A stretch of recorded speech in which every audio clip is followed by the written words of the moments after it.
Tere! Toora näläpeatükis Beshalach, kui saatis, loeme muuhulgas kiituslaulu, mida Mooses ja juudid laulsid Jumalale peale Punase mere jagamist. Esimene Lubavitši Rebe, Alter Rebe, on kunagi küsinud, miks meie näläpeatüki haftoraaks lõik prohvetitest, mida loetakse peale Toora näläpeatüki lugemist, sai valitud just prohvetit Dvora laul ja mitte kuninga Taaveti laul, nagu see on Paasapüha 7. päeva puhul, millal samamoodi loetakse Moosese kiituslaulu.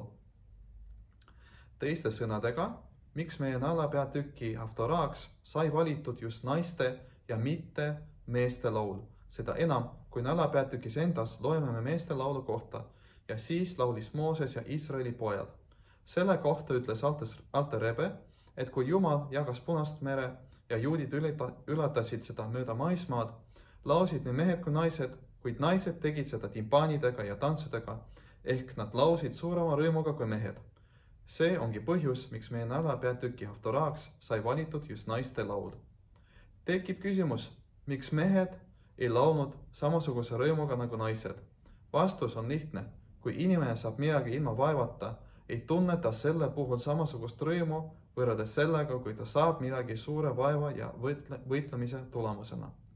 Mida suuremat vaeva on inimene näinud millegi saavutamiseks, seda suurem on tema rõõm selle saavutamise puhul. Kui juudid tulid Egiptusest välja ja Farao koos tema sõduritega uppus Punases meres, ei saanud juudi mehed tunda samasugust rõõmu nagu juudi naised. Kõige raskem töö, mida juudi mehed pidid tegema Egiptusest, ei võrdle juudi naiste kannatustega, kellele käsiti visata nende vastsündinud lapsi Niilusesse. Just seetõttu, kui juudid said lõpuks Faraost lahti, oli juudi naiste rõõm palju suurem kui meeste oma. Nagu kõik Toora lood, nende hulgas ka lugu sellest, kuidas juudi naised kiitsid Jumalat vabastuse eest timpaanide ja tantsudega, on see õppetund kõikidele järgmistele põlvkondadele.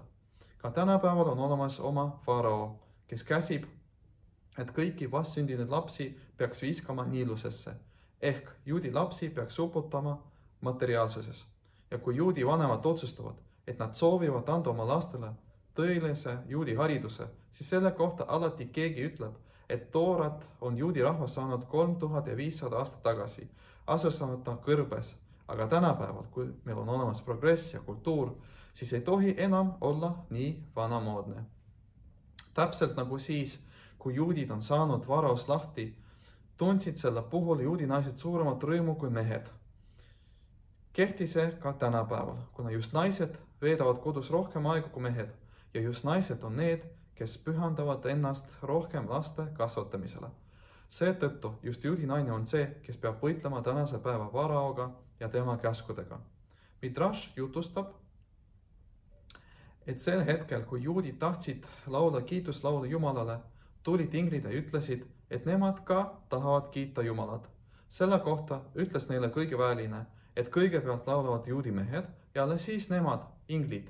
Inglitel tuli sellega nõustuda, kuid siis, kui juudi naised tahtsid alustada oma laulu, ütlesid inglid, et kuigi meestele olid nad valmis oma järjekorda loovutama, naiste puhul nad seda enam ei tee. Midrashis on 2 arvamust, mis juhtus edasi. Esimese arvamuse järgi pidid inglid siiski ootama, kui naised oma laulu lõpetavad. Teise arvamuse järgi lasid naised inglid ette, kuid inglid said oma laulu alustada ainult siis, kui Mirjam andis neile selleks luba. Mõlema arvamuse puhul näeme, et juudi naiste kiituslaul on olnud isegi tähtsam kui inglite oma. See õpetab meid, et me ei tohi kedagi ega midagi karta, mitte Faraod, mitte tema käske ja mitte Niilust. Kui inimene on tugev, siis isegi kui ta leiab ennast Egiptuses, ei saa Farao oma käskudega mõjutada teda ja tema lapsi, keda hakatakse vaatamata kõigele juhatama Toora teel, mis viib neid elule mitte ainult järgmisest, vaid ka selles maailmas.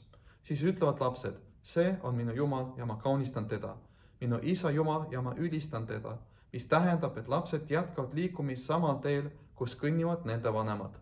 Ja see on kõige tõelisem rõõm, mida saab oma lastest tunda. Nii teenime ära, et Jumal õnnistab igat juudi kodu ja seal elavaid lapsi ja lapselapsi pika ja hea eluga. Shabbat shalom ja meeldivat Toora õppimist!